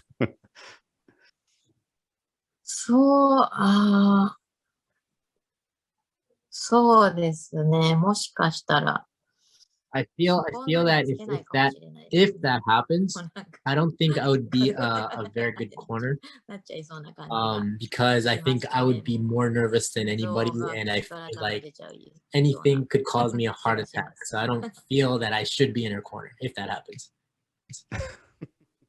Yeah, I know that would surely be a different kind of nerves to have, right? So we'll see if that ever happens, right? But I'm curious though, do you like let her watch fights or anything like that when, let's say, you're sitting around at home and something comes on? Does she kind of understand what's going on? And is that something that of course, fighting is a big part of your life, but do you let her in on kind of the action in terms of watching? そうですね、もう本当にもう生まれてからずっと、So yeah, Saku's been part of our life. Our life is being in the mixed martial arts community, and she's been a part of it ever since she was born. So she follows us. She's wherever we go, she's there, and pretty much wherever we are, there's always competition. So she's always been around that competition, and now she knows what's going on. She knows who won. She knows who lost. Recently, she started talking about specific moves, submission holds like rear naked chokes, arm bars. So she understands all that. And when she watches Ryzen on television, she'd recognize names, some of the fighters. She will call them out, and it's like she knows exactly what's going on. That's incredible. She's fully entrenched in there. I'd expect nothing less. Does she have a favorite fighter? You just mentioned she knows everybody now. そうですね。まあ、誰が好きって言ったら多分、まあ、父ちゃん。So I think if I were to ask her right now, she'd probably say her dad. And but in terms of Ryzen events, pre-COVID, she would often visit the events and meet some fighters and communicate with some fighters from the event. And she would be familiar to like Ayaka, Hamasaki, Akana Asakura, Tenshin Nasukawa. So those would be the fighters that she would bring out. And funny that you mentioned this. This morning, on her way to preschool, she was shouting out Tenshin Nasukawa. And I asked her why she said that, but she was just, she would just smile and wouldn't give a reason. But it's that type of influence that she's getting from these fighters. That's hilarious. Yeah, fun name to say. So maybe she just likes to say Tenshin, good one there. But I'm glad you said dad. I was giving you a setup there to say mom and dad. So glad that you got that one there. 父ちゃんが大好きなんで、さくちゃん。Yeah, she loves her dad. Of course. And it's funny, Megumi, just recently, I also caught up with Hisei Watanabe, who just came out of, a big long break that she had at 42 years old, had her first match in 5 years. And I asked her about the time that you guys had an exhibition shoot boxing match, and she said she didn't remember it at all. So I wanted to hear, from you, if you remember this experience and what it was like going against somebody like Watanabe, who is, one of the hardest punchers we've ever seen among the women. ですね、内容はそんなに覚えてない。So Drake, I don't remember too much of the details myself, but I do remember doing that exhibition because about 3 days prior to the exhibition, I pulled my back, and I remember going in there with lots of pain, and I had to perform with a pulled back. So I remember the situation, that going in there, barely being able to walk, but still performing in an exhibition. So I don't remember the details, but I remember the situation. All right. Hey, I mean, it's better memory than what she had. So I was just curious about that whole thing, and just kind of funny to look back on it, right? So I won't keep you any longer. It is just so easy to talk to you about whatever it may be. So I appreciate you so much taking the time and joining me here for the 1-year anniversary show, catching up after a good while. And just always means a lot getting to chat with you. And I want to also wish you condolences for the passing of your cat, right? Was Taro-chan or whatever the name was. I know what it's like to lose your little friend as well. So I'm sorry to hear that, and, wish you all the best going forward. But big arigato gozaimashita for, taking the time to chat. Megumi, it is always an immense pleasure. And yeah, I'm sure we'll catch up again soon at some point. はい。こちらこそありがとうございました。今、1周年。So, Drake, thank you so much for, even speaking to me and considering me in your project. And I'm very grateful for that. Although we can't personally meet, it's very nice to be able to see each other's face through Zoom and stuff like that. And she said it specifically, seeing my face in the morning is a nice wake up. It wakes me up. That's what she said, seeing my face. So I appreciate, thank you very much for the fun times and, just considering me as interviewing me. So I'm very grateful. Thank you. Yes, anytime, Megumi. And hopefully we don't have to wait too long till I can make it over there. And then we can meet face to face one day, right? But until then, wish you all the best. はい。ありがとうございます。ドレイクも元気でいてくださいね。次会うときはもうちょっと髪の毛が伸びてるのかな。楽しみにしてます。Yeah, hopefully your hair will be longer next time we actually meet. So. Yeah, I'm not looking to cut it anytime soon. And I remembered the Japanese pancakes you were talking about last time too. So those still sound very good. Yep. 髪の毛切るつもりはないんで、お好み焼きを楽しみにしてますんで。ぜひぜひ。行きたいと思います。一緒に食べに行きましょう。はい、よろしくお願いします。失礼します。Well, Shingo, we did it. We made it to the 1-year anniversary show. Felt like it was never going to happen. Mr. Competently Incompetent, is that your new nickname? We'll give you that. But we have done it. Episode 10. So right off the bat, my man, as we've come to the conclusion here, just spoke to Megumi before right now. Do you have any favorite moments or guests from these first 10 episodes that we did? I'm putting you on the spot here. You are putting me on the spot. I was not aware of that. I mean, I wasn't expecting that. That's my question, not the other people's. I don't know. It's been quite an experience. I've tried to keep my distance away from fighters, so I don't really get to know them or whatnot. I mean, I usually talk to managers and everything, but it's very interesting. To say the least, they have so much to share. Everybody has a story, and I like the fact that when you ask the questions about the defining moment of women's MMA, obviously you've been putting a lot of effort and time into digging into the history of Japanese women's MMA, and I think the most interesting thing for me is that when you ask the defining moment, everybody has different answers.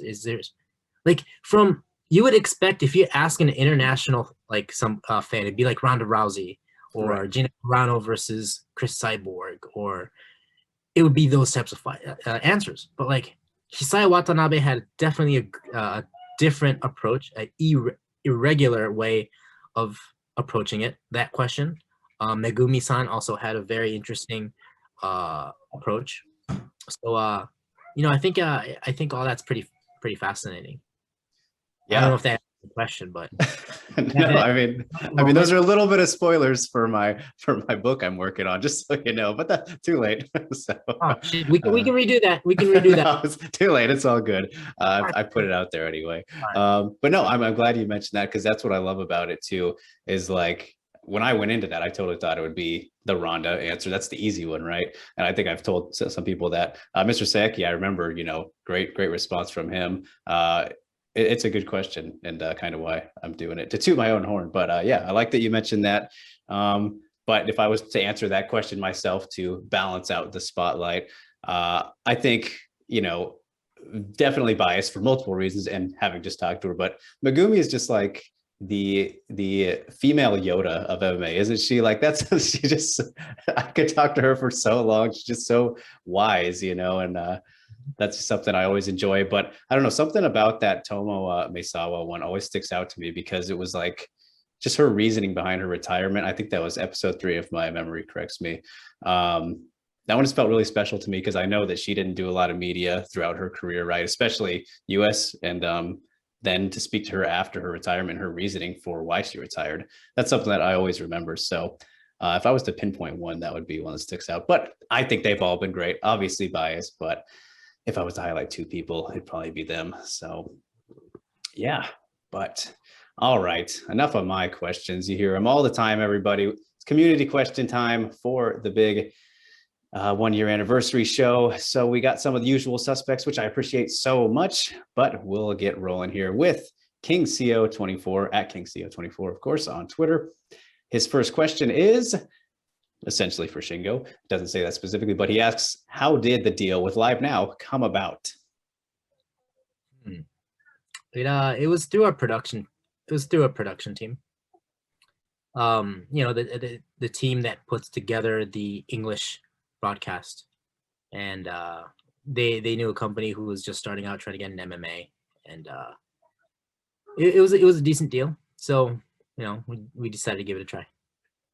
Indeed. Got it. It's always worth trying new things, and everybody's very curious about this. I think some of these will be a little repeat, so we'll just gloss over some. But his second question is, with the addition of Landmark / The Trigger event series, the schedule will move to double digits in 2022. Yes, spoke to Sakakibara about that just now on this episode. And then he asks, how will international broadcasting be handled? There's a big question for you.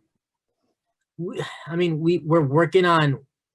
We've been negotiating with establishing solid partners, and so up until that's done, we're probably going to stick with Live Now, and once we solidify that strong partnership, we're going to stick with that whoever we go with. But hopefully we can get all the RIZIN content delivered internationally. That would be excellent indeed. And his third question is one I feel like we've pretty much had answered also by Sakakibara speaking about it at this point. But he asks, have you started contacting international fighters for after restrictions? I mean, that's kind of been in the plans all along, right? Just looking ahead a little bit. So that's a yes, essentially. Yeah, it is. I mean, the COVID, I mean, there were a lot of good things that came out of COVID. Obviously the Japanese fans were introduced to pay-per-view model. They were so used to you know, being able to watch MMA for free on terrestrial television because of Fuji television and all. But you know, the COVID, just because the COVID hit, you know, obviously Netflix had a huge growth, like Hulu, all those subscription style platforms, they saw significant growth, and it was the introduction to the Japanese people on subscriptions and pay-per-views. So that was a very good thing. And the other thing is that we were able to create lots of stories domestically with Japanese fighters. We were able to introduce a lot of Japanese fighters. So many fights happened because of the COVID situation. Usually we would take more time to bring in international fighters, having Japanese people fighters fight international fighters. So that type of drama and those slots for those new Japanese up and comers wouldn't be available.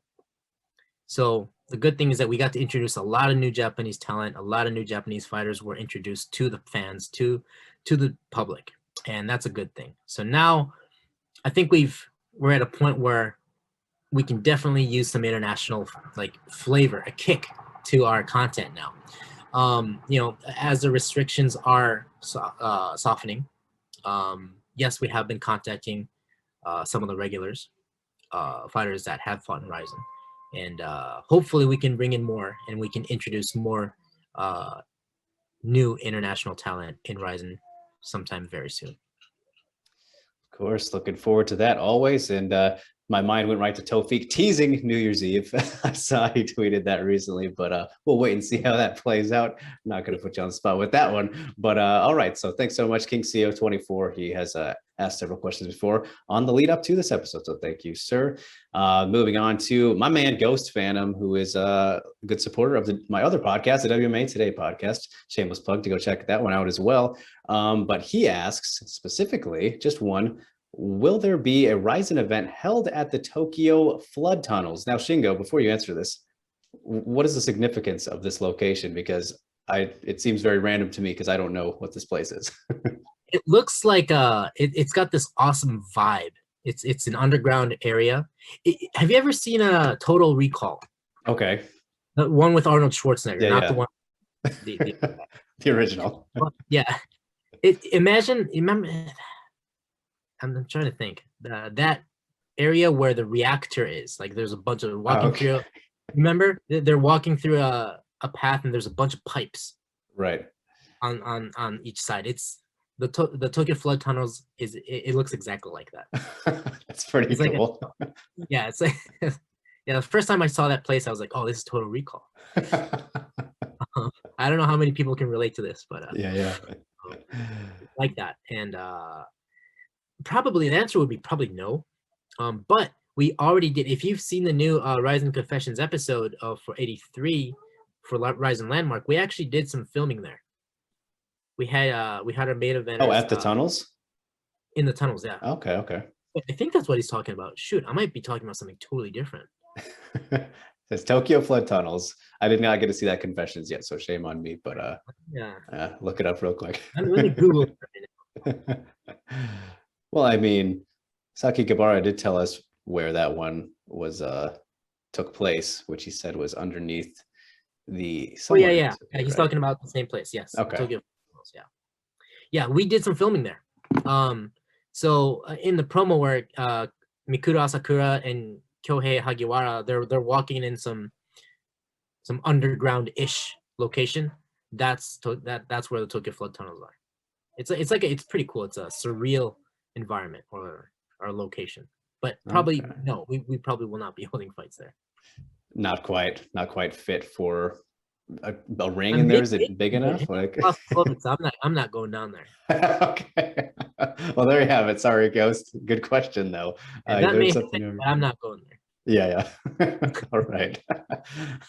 Now I want to watch Total Recall, so we'll get to that. But all right, thank you, Ghost Phantom. You are the man as always. First time chiming in on this show, so appreciate you, sir. And then we move on to @LukaWidsWords, who is another frequent asker. Appreciate him. He asks question for Shingo. With RIZIN doing their first event on the island of Okinawa, are there any cities in Japan that they still want to do? Hiroshima or Sapporo, for example. Yeah, it's always nice to bring RIZIN to a new city. And yeah, I mean, to answer that question, yes, if we could go to all the cities, that would be awesome. Right, Hiroshima, it's a great landmark, or a location or city to put a fight in. I see what you did there. Sapporo, also a great landmark, also a great city to put a fight there in. And a lot of it has to do with I think those cities would fit the concept for RIZIN Trigger, I believe. Okay. Because RIZIN Trigger is about giving opportunities to the local fighters in each region. So yeah, it'd be awesome to travel. The Okinawa, we've already sold out. Tickets are sold out the day of the release. So we're already done with the Okinawa show. So everywhere we go for the first time, we're very honored and we are very grateful that we get a very good response. So the people in Okinawa are very excited about it, and we're happy that they're excited about it. And it'd be great to bring this excitement to everywhere we go. So it would be nice to do events in all 48 prefectures in Japan. Yeah, that would definitely be awesome. So hopefully can get all around. Was that 47? Is that what you said? I think it's 47. Shoot, Come on, man. No, there's 50 states in the States, right? Right. Another double check moment there. But yes, that would be great. That's what I know what that point is. So now we know what the cap on RIZIN Landmark will be, 47 shows. But all right, thank you for that one, Luke. And then he has a question for me, as he always likes to split them up, which is always fun. He says, question for Drake. What took so long? Haha, just kidding. Well, as I alluded to, we can leave it at Shingo said it himself. So that's what he said. And I was just using I'm very incompetent when I'm not competent. So I'm sorry it took this long. I had to get my crap together. But hey, we're doing this right now, aren't we? So Exactly. So better late than never, as I always say. And then he goes on to ask, I was just wondering, what things make the Japanese MMA industry unique to work with for interviews and podcasts compared to other MMA spheres? So this is, I feel like, the easy answer, but it is the honest answer, maybe a cheat answer, but the language barrier. I mean, that's something that, of course, applies to more than just the Japanese, but it would be a lot easier if I didn't have to worry about that. And I mean, the culture as well. I've never, in all the time that I've been doing this now, at least a year, a little over a year, never ran into any like super big assholes. At least I didn't feel like they were to me. Everybody's pretty cool and respectful, and they all have very, very unique just perspectives. So I mean, I guess that cultural vibe is just there naturally, but I think the easy answer to say what makes it stand out is obviously, the language difference and all that kind of thing. But yeah, I don't know, compared to other MMA spheres, if you were to look at other places like Europe, I don't know. I mean, obviously Japan is an area where martial arts have been, kind of embedded into the society for very long, right, Shingo? That's fair to say. So I think maybe that's why there's that vibe of kind of just that overall respect for what they're doing. Like I mentioned, when speaking to them, you get that feeling of it's more pure, I guess, than, let's say, some of these, American guys. I won't name any names, but, seeing some of the contrast in how it is on this side of the world. So I think I could leave it there. I don't know. I hope that answers your question, Luke. A little tricky one, but I still say the easy answer is probably the language barrier, which applies to multiple, but it is what it is. Always a fun challenge trying to, broaden your horizon. Haha. So, all right. Last but not least is at This Is Gids, and he asks, excuse me, will the upcoming Trigger event be streamed on Live Now? Yeah. Yes. All right. There you go. And then I think we're working on a package deal with Ryzen 32 and Ryzen Trigger. Okay. So it's gonna be a great deal. So is that back-to-back weeks? I'm blanking right now. Okay. 20th and the 28th. So we got 2 weekends back to back. All right, very nice. And then he asks, the question everybody wants to know, Shingo, will the Landmark Volume 1 fights be uploaded to YouTube? No. Sad face. So they fall in line with the Bellator graveyard. Yeah, but we're gonna work something out so that the Ryzen Landmark fights will be available outside of Japan, somewhere by an archive. We just can't show it anywhere outside of Unext in Japan. All right. So yeah, those will have to go to Japan to see those, right? And that's how you can see them. Or maybe get a VPN, right? That might work. Yeah, that would probably work. But you got to subscribe to Unext. Exactly. So there's ways to do it, but no YouTube, unfortunately. But as you just said, yeah. But you will be able to catch bits and parts of it on this new episode of Ryzen Confessions 83. There you go. So just went out last that out. Yeah. There you go. Great plug there, Shingo. So, all right. Those are all the questions for episode 10. Thank you so much, Gids, and everybody else who asked. All right. So we can wrap it up there, man. But of course, as I said last time, on episode 9, which was a couple months ago, I want to start doing the Japanese phrase of the show. So for this one, my mind went to a little bit more of a stern phrase, but I wanted to be positive with this one. So Shingo, how would you say "you look very happy" in Japanese? あなたは嬉しそうですね. All right. That's a little tougher than I expected. So, Or you can just say 嬉しそうですね. 嬉しそうですね. ですね is being polite. You can just say 嬉しそう means like you look happy. Okay. 嬉しそう。嬉しそう. Yeah. That's like you look happy. And ですね is like you're being polite. Okay. All right. There we go. Learning. So that's a good one to know. I suppose I wanted to learn that one. So there we go. All right, you guys, we can wrap it up there. Shingo, thank you so much for making it to number 10 with me. I've said it many a time. This is probably absolutely my favorite thing to do in the MMA sphere because it's just, something not many other people are doing, and talking to all these great athletes. Like I said, their stories are all unique in their own way, and they have something to provide, and more than just face punching. So this is always a very fun thing for me to do, and hanging out with you is never a bad thing. So appreciate you coming along for the ride, and that we can make it here and onward and upward to many more, to 10 more, 20 more, however many we can go for.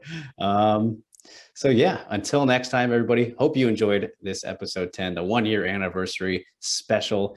And we will be back probably sometime around after 32 and Landmark. We'll see how my schedule looks, because as you can tell, I'm not in my studio right now. I am in New York City for UFC 268. So that'll probably be over by the time this drops. But either way, thank you so much for joining along the ride. Appreciate you all greatly.